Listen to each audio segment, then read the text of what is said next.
Thank you for coming back to another Hamza Khan show video. Um, just get straight into it with what an amazing PLE War Games was. It was, I think, top to bottom, one of the best PLEs that we've had this year, and I have no major complaints about the full show. I've seen a lot of people hating with regards to it, but I 100% disagree with all of them because that show was it left me wanting to watch more. It made me feel that I need to come back and I need to watch. I need to see what happens on Raw. I need to see what happens on SmackDown because those matter. Comparison to other PLEs where you might watch it and then just think, okay, move on. That's about it. But this PLE definitely had meaning behind it. Definitely had um, storyline behind it and storyline potential, especially with it starting the build to WrestleMania, and we see who actually becomes the main event, who's going to be starring in that main event. Um, the decision to remove the shark cage for this Survivor Series and just do it with the entrances was really really good. I really enjoyed it because it gave you that. I feel like previously, even though it wasn't as significant, you can't tell because it's normal. Where the entrances come out, they'll go into the cage, and then they'll um, one by one go into the actual war game structure. But this time they gave it a bit more. It gave it more suspense. You didn't know who exactly was gonna go in, and it developed the pop for each of the people to go in. So because it always you always get a louder pop when an entrance music comes in because instant you feel like, oh, I know who this is. In comparison to when someone comes out without entrance music, you can't always in the crowd. They can't necessarily see it, so they don't really notice it straight away. You look in one way, and then you'll be looking at the TV monitor, and you're thinking, oh yeah, look who's coming out. But with the actual entrance music, each time it gave them a bit more suspense. It gave it a bit more who's coming out. You're thinking about, oh, this person needs to come out, this person needs to come out because of this reason, and it keeps you more engaged in what's actually going on. But I think starting the match with in the men's war games with CM Punk and Braun Breaker, and it end up being ending with CM Punk and Braun Breaker. I thought it was really, really good. I think, especially in the men's War Games match, everybody got their own piece, I would say. Um, when Drew McIntyre came out, you felt it. When Cody Rhodes came out, you felt it. Same with Jimmy and Jay and Bronson Reed coming straight out and straight with the tsunamis and demolishing people. But you can't get a pin, but he's just doing it out of destruction essentially and beating the people in the ring. And I thought that was really, really well done. I thought the idea of Jey Uso running back initially when he did signal to it, I was thinking, this is a bad move. You're gonna get battered, uh, because you're not focusing on the people in the ring. And but it was essentially a move to get the people hyped, and then everybody's vibing, everybody's eating, and then Brock Lesnar, the spoiler, he comes out and he just changes the whole uh, affection of the full match. He was just attacking everybody, just F5 after F5, and then you thought that when Roman would come out, and he did, and the aura that Roman had is always is always massive. Is always really insane. The aura that Roman Reigns has, but you felt it when Brock Lesnar. came out, he didn't wait for Roman. He wants Roman badly because of what's happened previously in the previous Raws, in the SmackDowns or wherever's the previously interacting with those guys. Roman's the equalizer to Brock Lesnar, while the closest person to it. There isn't really a equalizer 100% or 50-50% to Brock Lesnar. You're essentially hoping you get in lucky. Um, and I thought that it was well executed. It was well planned out. The mystery person coming out was not expected. I didn't think that would happen, and it did. And someone entering the war game structure, he does this Seth Rollins action. It gives the guy the curb stomp where everybody's confused. He gives CM Punk. It makes sense for it to be Seth Rollins because of how much he hates CM Punk, but it's impossible for him to have sorted that shoulder issue, that shoulder injury, climb the cage so quickly, and then be able to actually stomp out and um, knock out CM Punk for the layup for not Brock Lesnar, Bronson. So, they all got the name with the B, man. Confusing. Bron Breaker to hit him with that full fledged whatever 100 miles per hour spear and just killing CM Punk, getting the ping, showing, building up the vision to be strong. I said this when I made my predictions video last time. I did think the bad guys or the vision would win. It was just much more cohesive unit, and you've got Paul Heyman planning it out for you. It happened whenever Roman Reigns did win the War Games matches. He always had the wise man um, in his corner, I believe.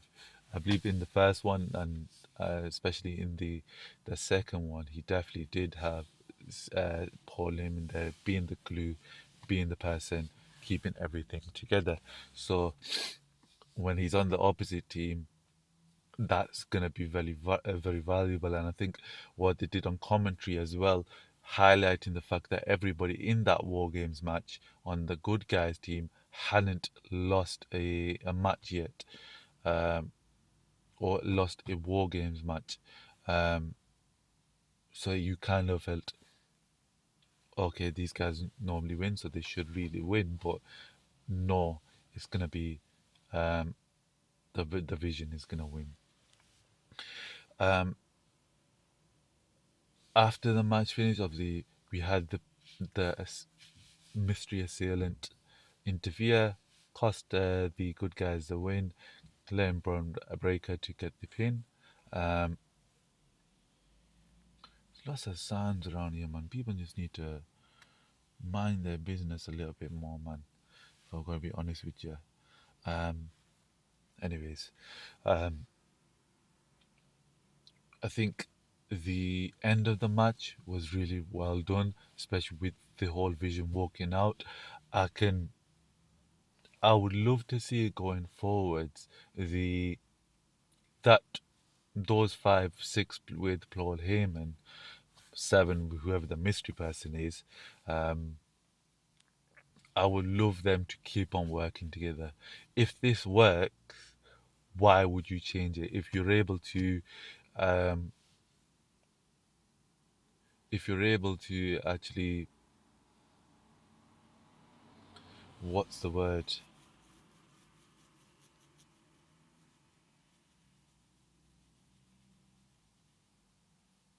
It's not.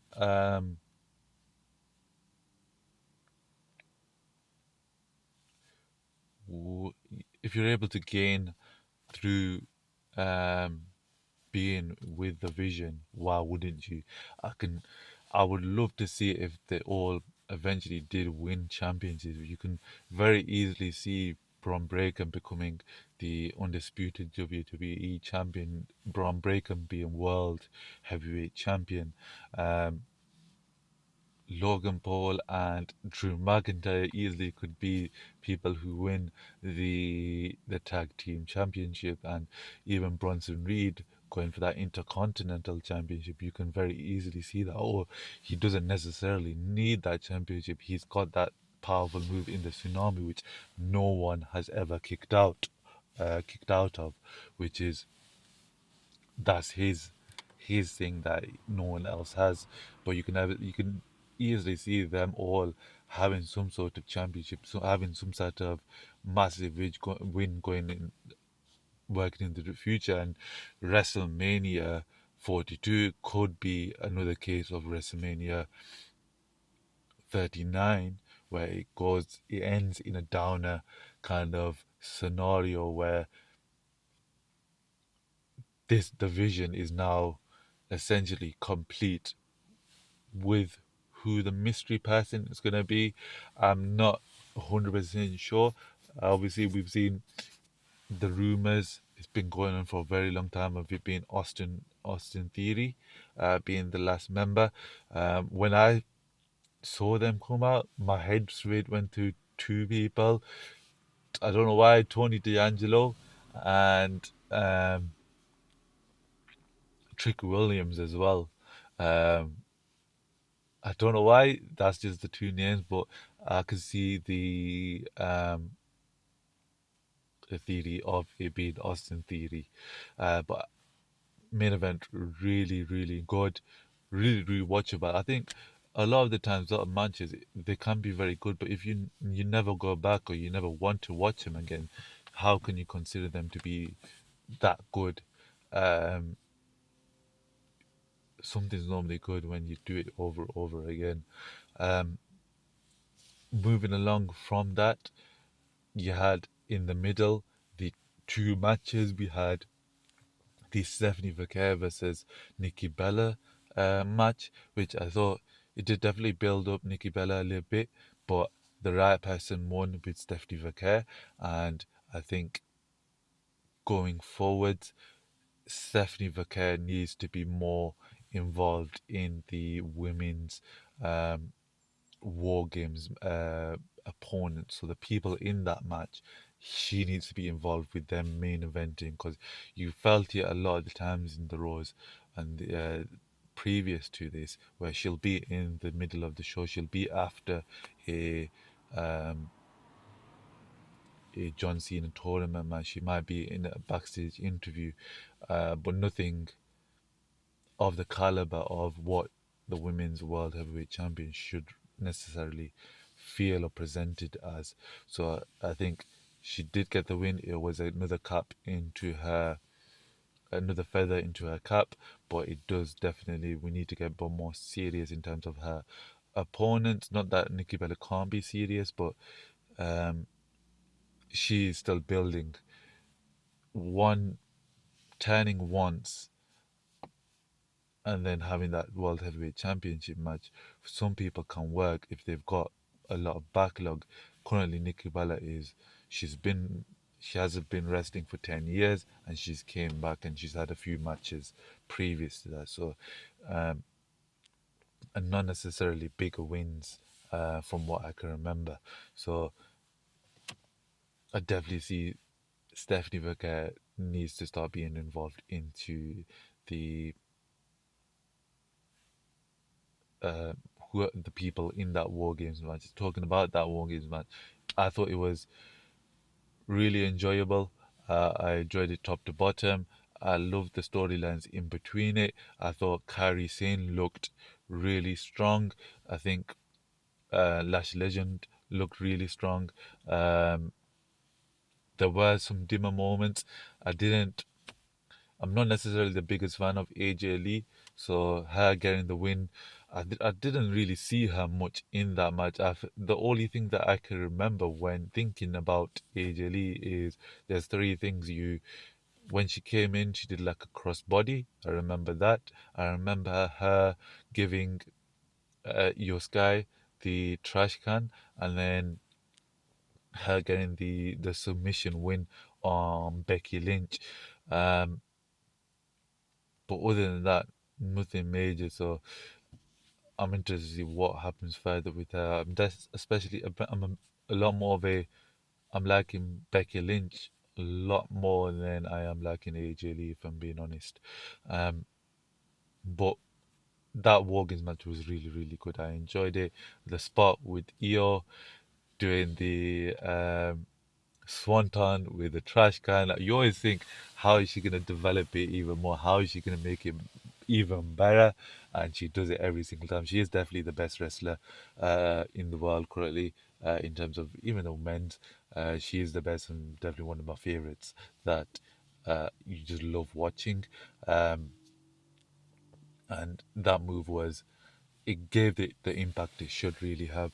A lot of the times you have a lot of moves where people jump off things of like high, jump off ladders and those sorts of things, but the actual reward of doing that is never necessarily given to the person doing the action of leaping off the war game structure. But it definitely gave it that where she essentially knocked out four members of the Becky Lynch or the Asuka team. So I thought that was really, really good and really positive, and I really enjoyed it. Talking about amazing matches and something really memorable was definitely the Dominic Mysterio versus John Cena match. Dominic Mysterio won. I think everybody expected it. I don't think everybody expected Liv Morgan to come out. I don't know how Dominic Mysterio has done it, but the Judgment Day, everybody talks about it. The Judgment Day is over. Judgment Day is done, and then they just become stronger and they just retain everything, and it's so fun to watch because Judgment Day has had so many team members, so many presented presentations of the Judgment Day, but it just never goes away. And that full match, top to bottom, you had the Dominic Mysterio selling. You you knew in your heart this was it was a fake out. He wasn't injured, but because of what happened on Raw with Penta, and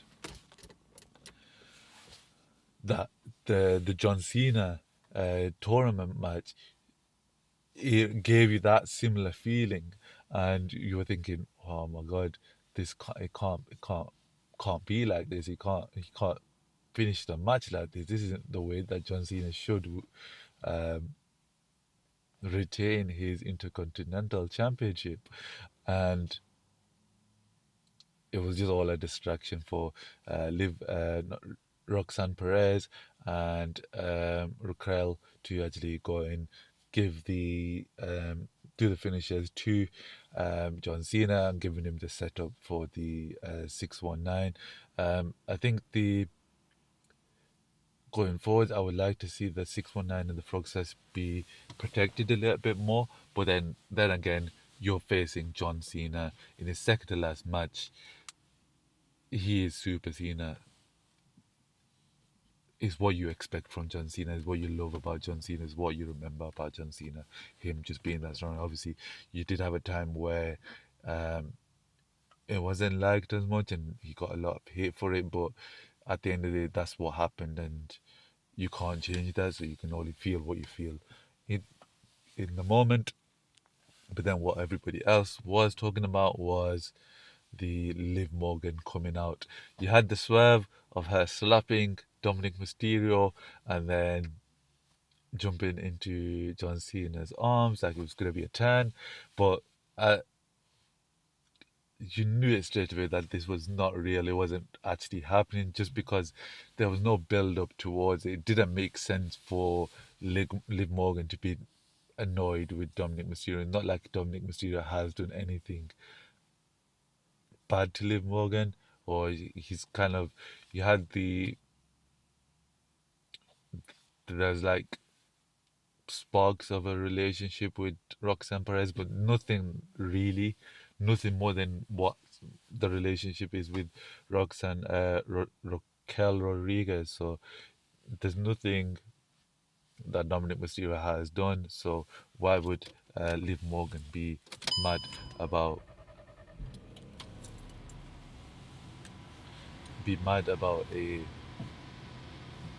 feel like you'll be able to hear that, so I'm just gonna turn it off again.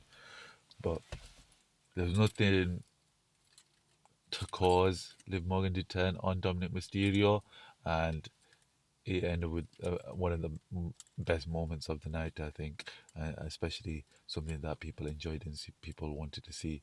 Um, Overall, I mentioned it at the start, one of the best PLEs. It made you feel.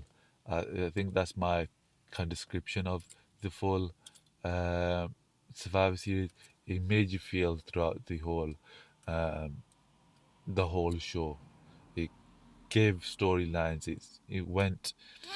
It gave you the comedy moments. It gave you the nostalgia with John Cena doing the double AA to both Finn Balor and JD McDonough. It just gave you a lot, and I think a lot of people don't appreciate it as much as they should, really, because it was really good. Because what more do you want? What more do you want, essentially? Um, and it wasn't like a repeat. It didn't feel like a repeat of a show. It definitely had substance. It definitely felt like more. I want more going forwards. Of that, obviously, we had Monday Night Raw and SmackDown. I haven't watched NXT. I think I'll watch it next week, and we'll watch both of the shows, and I'll come back and give a review on what I thought, my thoughts are on that. But I think NXT is always going to be really, really good. We had the ending of the um, well, now we know who's going to be in the semi-finals for the John Cena tournament. I think that is the major thing that kind of happened on Raw and SmackDown.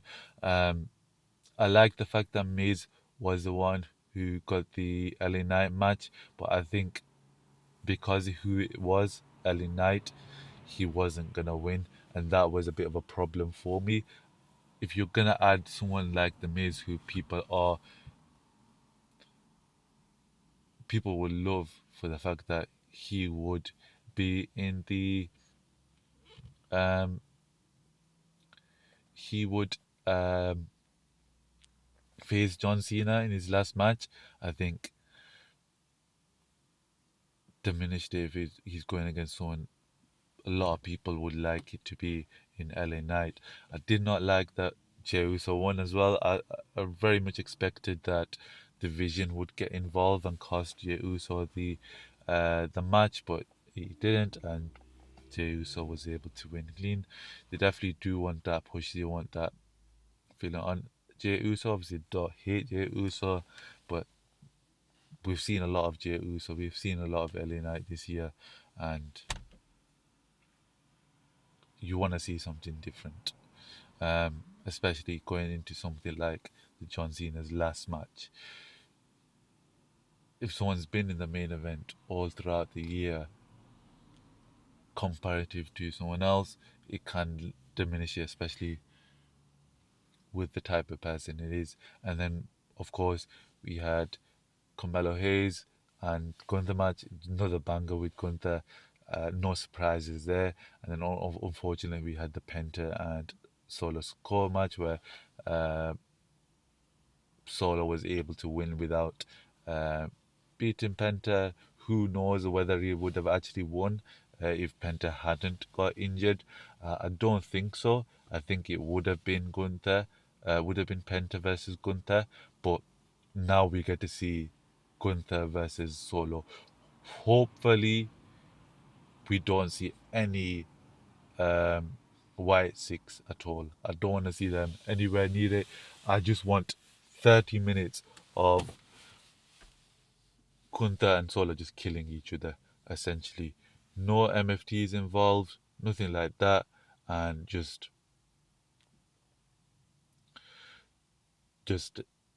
full on kind of just a battle between them. What we would have essentially seen if it was Sheamus in that position.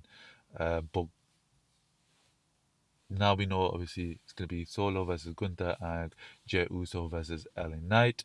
I think my feeling is LA Knight will win, and then we're going into the SmackDown with the finals with Jey Uso, sorry, LA Knight versus Gunther, and I think Gunther will win. It's kind of expected of Gunther, and he's been presented as the person, and I think it gives him a lot more than what it would give LA Knight, because they don't seem to be wanting to trigger the W World Heavyweight Championship clause on LA Knight anytime soon. So giving him the win of John Cena, or even having that match, you kind of set people up to be hopeful that something will actually develop with LA Knight, but then not actually ever happen. I definitely think going forwards with SmackDown, we should see LA Knight go in like a different direction, and we'll see what happens there. But Gunther goes on to Saturday night's main event, and he is the one who faces John Cena in um, that main event and last John Cena's last match, which is gonna be very sad, but very you want to see it as well, and it's very anticipated, I would say. But overall, I really enjoyed Survivor Series. Raw, SmackDown, good. Nothing um, outrageous, but good, enjoyable. Um, and I'm very interested to see what happens, especially when we left SmackDown, left Survivor Series. You had the interaction between Cody Rhodes, CM Punk, Roman Reigns. It seemed like Roman Reigns and CM Punk have respect for each other now. I think there was always essential bad blood, but there's Cody does not feel it as well. He respects Roman, but he doesn't you feel like he may still be a bit jealous of the fact that Roman Reigns is that number one guy, where Cody Rhodes is doing everything in his power to be that number one guy, um, even if he is the WWE champion. Because of what Roman Reigns has done, you can't replicate that. You can't um, manufacture it. You can't. It just comes with time, and people need more time for it to develop, for Cody to become that number one guy. Anyways, thank you again for watching this video. Leave a like if it was good, leave a dislike if it was bad, and remember, no comments. Thank you. Peace.